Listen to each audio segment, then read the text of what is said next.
বাংলা কাহিনী কথার আর একটি অলৌকিক পর্বে সকল প্রিয় শ্রোতা বন্ধুকে জানাই সুস্বাগতম। নমস্কার, আপনাদের সঙ্গে আছি আমি প্রীতি।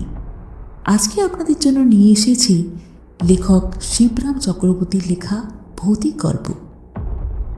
না, ভূতের গল্প নয়। না জনার্দন, তুমি যদি ফের ভূতের গল্প শুরু করো তো আমি চললাম। এই বলে তার কুশন চেয়ারটায় অচল হয়ে আরাম করে চেপে বসলাম। না, ভূতের গল্প নয়। মলিন হাসি হাসল জনার্দন। ভূতের গল্প বলছি নে। অনেকদিন বাদে বেড়াতে গেছি জনার্দনের বাড়ি, অনেক ভরসা করে। জনার্দনরা ভারতীয় খ্রিস্টান আর বেশ বড় লোক। তাদের বাড়ি গেলে ভারী খাওয়ায়। ভালো মন্দ খাবার শখ চাপলে খ্রিস্টান কিংবা মুসলমান বন্ধুর বাড়ি যেতে হয়, কেননা সেই মুরগির ঠ্যাং নিখরচায় আর কোথায় মেলে। ভট্টাচার্য কি আরেক চক্রবর্তীর বাড়িতে গেলে তা মিলবে না। চক্রবর্তীদের কথা বলাই বাহুল্য, তারা সজ্ঞানে কখনোই অপর কাউকে খাওয়ায় না, ভুলেও না। মুরগি তো দূরে থাক, মুরগিও নয়। নিতান্তই যদি চোর হয়ে তাদের রান্নাঘরে ঢোকো, তাহলে ছেঁচড় হয়ে তোমায় ফিরতে হবে কাঁচকলা আর এঁচড় খেয়ে। অনেকদিন ভালো মতো পেটে কিছু পড়েনি, তাই জনার্দনের কথা মনে হলো হঠাৎ। ভোজনী চ জনার্দন। জনার্দনের বাড়ি চল। স্মরণ করার সাথে সাথেই তার বাড়িতে আমার শ্রীচরণ পড়ল।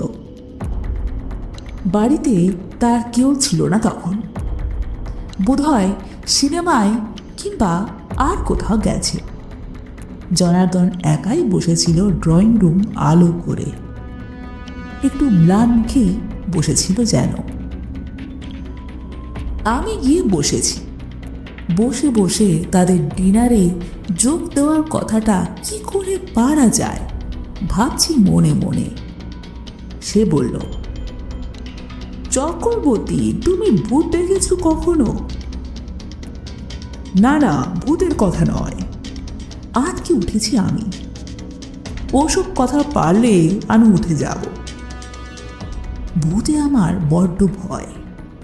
চোখে কখনো দেখিনি বটে, কিন্তু ভূতে আমি খুব বিশ্বাস করি, এবং ভূতেদের কখনো বিশ্বাস করি না। তারা খুন করতে পারে, তাদের 7 খুন মাপ। ভূতরা ভারী মারাত্মক আমার মতে, আর যদ্দূর বেরসিক হতে হয়। না না, আমি ভূতের কথা পারছি না, সে বললে। কিছুক্ষণ আগে ছায়ার মতো সাদা একটা কি যেন দেখলাম না, সেই কথাই বলছিলাম। সেটা যে ভূত তা আমি বলছি নে। তাই বলো, বলে আমি স্বস্তির নিঃশ্বাস ফেলি। বলো তাহলে। সে শুরু করলে। আজ বিকেলে কেন জানি নে ভাই, বাবার কবরটা দেখবার বড় স্বাদ হলো। জানো তো ভাই, আমরা খ্রিস্টান, মরলে আমাদের পোড়ায় না, গোর দেয়। তোমাদের যেমন নিমতলায় নিয়ে যায়, আমাদের তেমনি গোর স্থানে গতি। জানি জানি, খতম হলেই তোমাদের কবর হয়, কে না জানে। আমি বলে উঠি। খাবারে যোগ দিতে এসে কবরের কথা শুনতে একটুও আমার ভালো লাগে না। আর সত্যি বলতে আমাদের নিমতলার রাস্তাটা নিমের মতোই তেতো লাগতে থাকে। আহা, শোনোই না গল্পটা। জনার্দন সাধে। এখানে নিমের শুক্তো দিয়ে শুরু করতে হয়, মুরগির সুক্ত তারপরে নাকি আসবার। সে আশায় নিম ডালের থেকে অচিরে ডিমের ডালনায় গিয়ে পড়ব, তার ভরসাতেই পেট বেঁধে হ্যাঁ করি, হাঁ করে তার গল্প শুনি। গিয়েছি আজ গোরস্থানে, ইন্টালের গোরস্থান। সেখানেই তো আমার বাবাকে জনার্দন বলে যায়। সন্ধে হয়, রোদ একটু বড় বড় হয়েছে। এই খানিক আগেই তো। গেট পেরিয়ে সামান্য এগোতেই অদূরে ছায়ামূর্তির মতন সাদা কি যেন একটা চোখে পড়ল।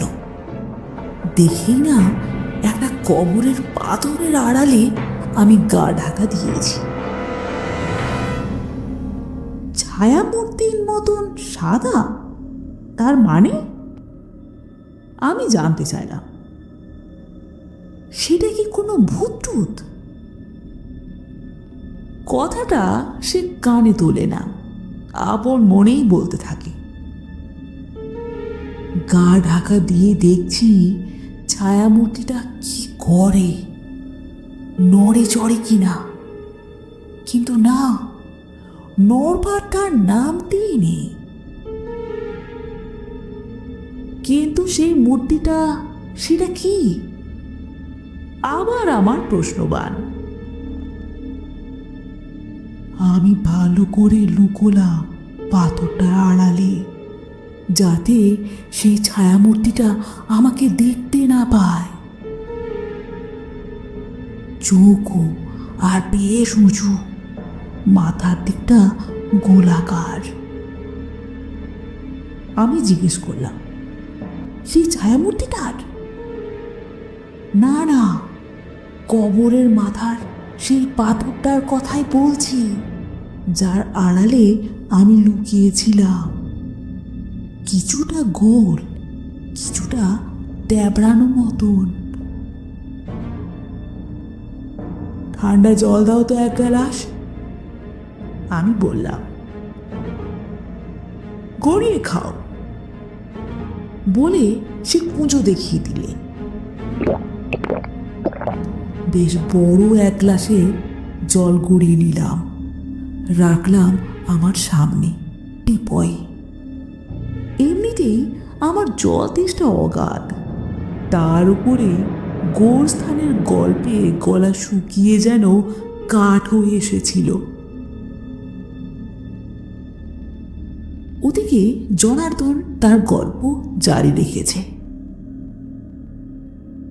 তারপর লুকিয়ে রয়েছি আমি প্রায় মিনিট 5 ধরে। কিন্তু কতক্ষণ ওইভাবে লুকায়িত থাকা যায়? পাথরটার পাশ দিয়ে মাথা বাড়ালাম, উঁকি মারলাম এক ধার দিয়ে। দেখলাম মূর্তিটা তখনও ঠিক সেইখানে, প্রস্তর মূর্তির মতোই প্রায়। হায়, সেই রকম দাঁড়িয়ে। কবরের মাথার পাথরটা? আমি খোঁচা মারলাম।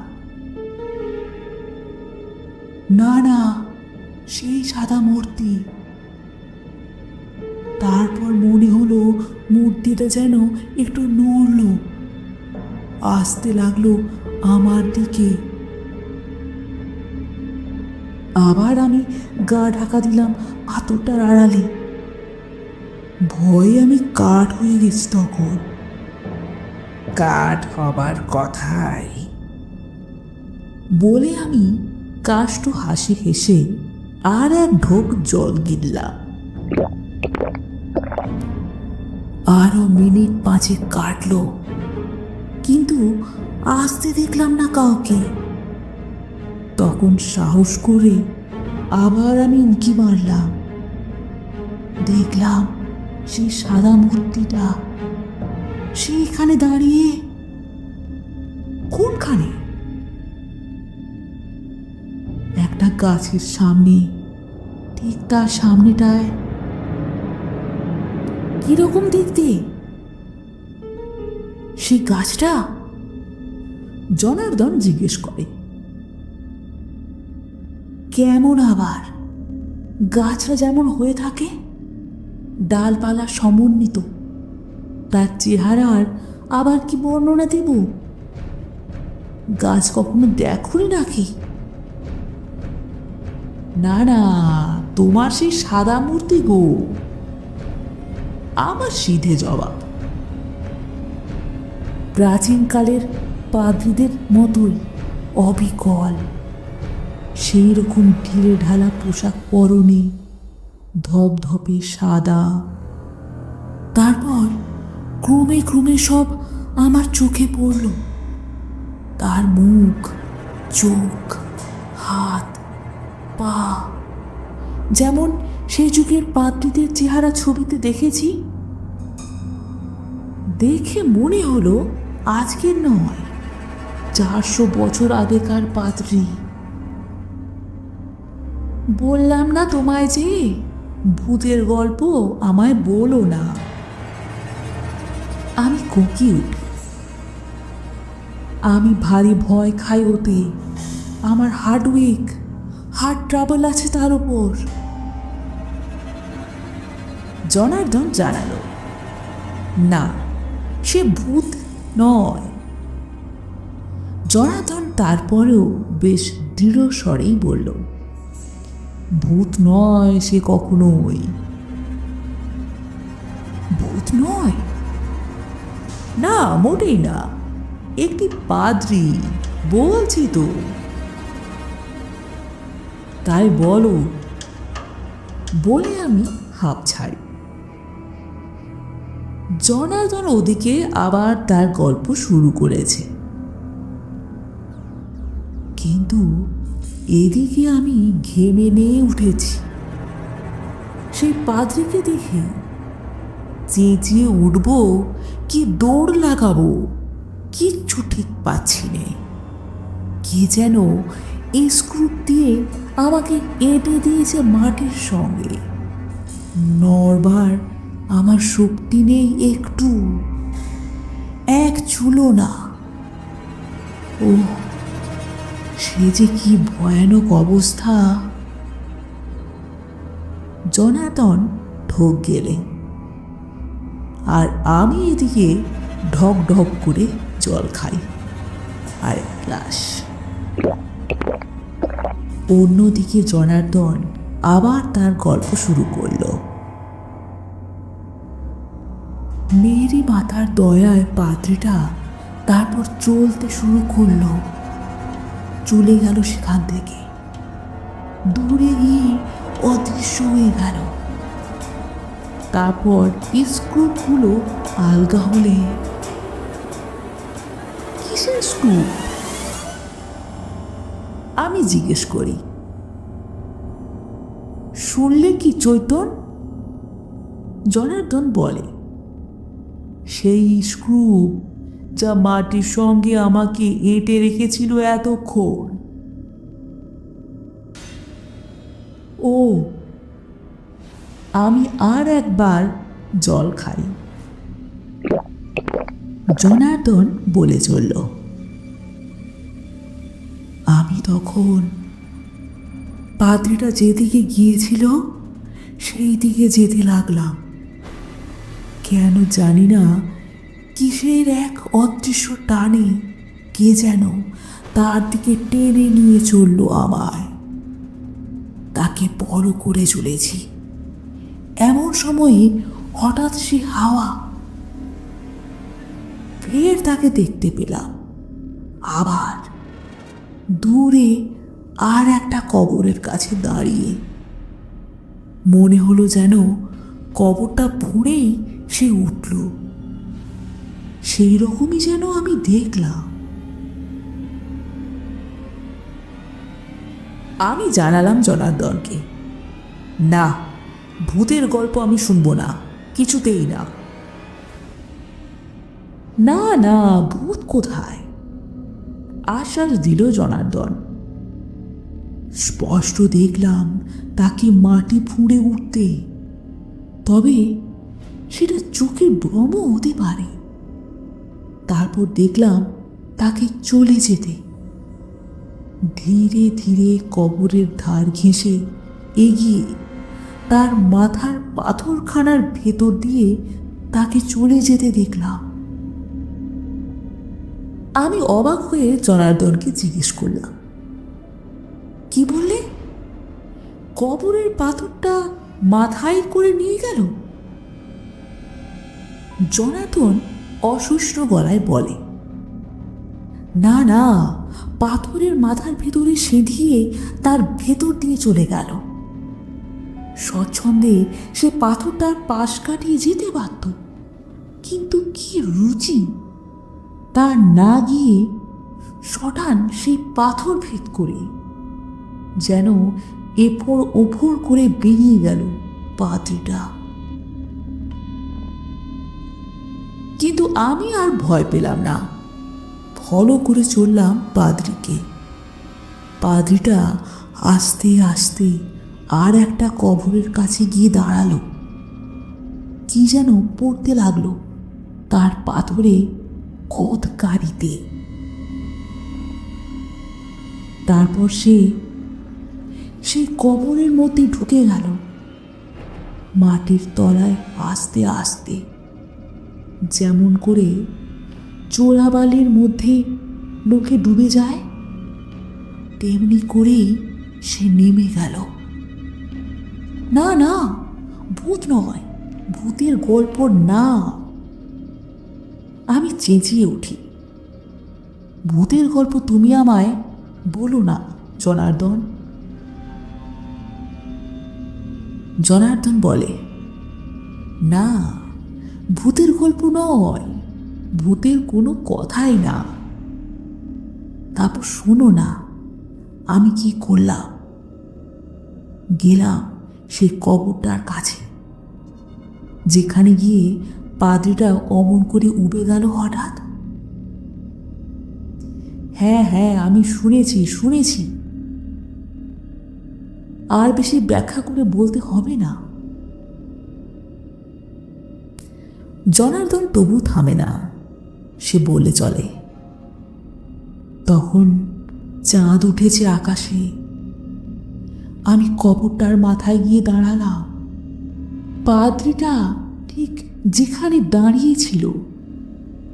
তারপর তার সেই পাথরটার গায়ে পাদ্রিটা কি পড়ছিল দেখতে গেলাম আমি। চাঁদের আলোয় দেখা গেল, বেশ পড়া গেল স্পষ্টই, খোদাই করা রয়েছে সেখানে, জনার্দন তরফদার, এখানে সমাহিত 15ই ডিসেম্বর 1950 সাল। গোটা গোটা অক্ষরে আমার নিজের নাম আর গতকালের তারিখ।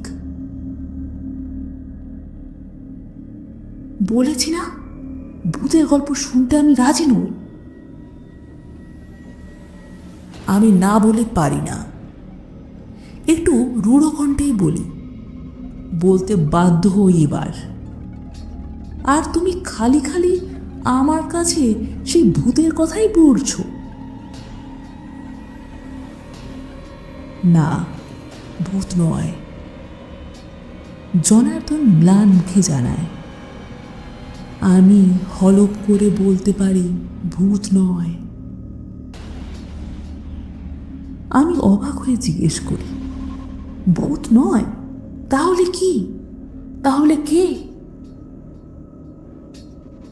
জনার্দন বলে, বলছি না, আমিই তো। আমার নিজের নাম খোদাই করা দেখলাম সেই কবরটার পাথরে, তাতে আবার গতকালকের তারিখ। কিন্তু তার কি কোনো মানে হয়? আমি বিরক্ত প্রকাশ করি। জল জ্যান্ত আমার সামনে বসে তার এই রসিকতার অর্থ বুঝিনি। গতকাল যদি তুমি মারা গিয়ে থাকো, তাহলে আজ এখন এখানে এই যে তুমি, এর মানেটা কি? এর মানে তুমি জানতে চাও? জিজ্ঞেস করে জনার্দন। আমি বলি, হ্যাঁ চাই, চাই বই কি। তাহলে ভাই, আমার আর কোনো দোষ নেই। তুমি যখন এমন করে জানতে চাইছো। এই না বলে জনার্দন সেই দণ্ডে, সেইখানে আমার এই চোখের উপর জনার্দন উপে যায়।